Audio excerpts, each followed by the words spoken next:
Alright, just to give a little update on what I did for the rear brake.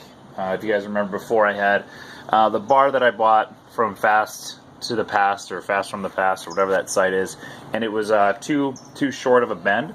So what I did is I actually took that same bar, I went over to my buddy's house, we cut it here in the middle, added another piece of rod, and then did the same thing here in the back, and then re-welded another piece of rod inside. So I actually had to do my first welding for this project to extend the bend here. You can actually kind of see there's a little bit of the joint. Extend the bend around the shock to allow the lever to swing freely, and now you can see how much of a difference there is in that offset between the pedal and the brake itself. Much bigger. But it's a solid piece, and just welded in another piece of connecting rod that was roughly the same size, and just quickly just tack welded that together.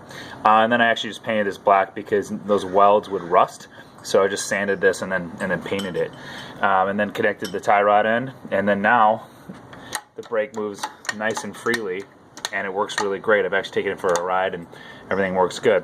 One other thing I did is I added this longer bolt in here, and that's kind of the stop to keep the lever from going up too high, because when the foot's here, your foot naturally kind of wants to point further down, so that way if the lever went way up, it's hard to reach, it's hard to bend your foot back. So I wanted to make sure that it stops.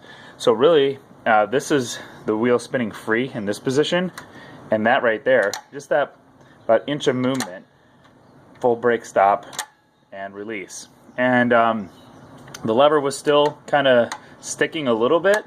The spring in the back here pulls it all back, but it wasn't quite enough just to snap that back up. So I just went to the hardware store, picked up this small spring. It was like $1, just like in a spring bin at the hardware store.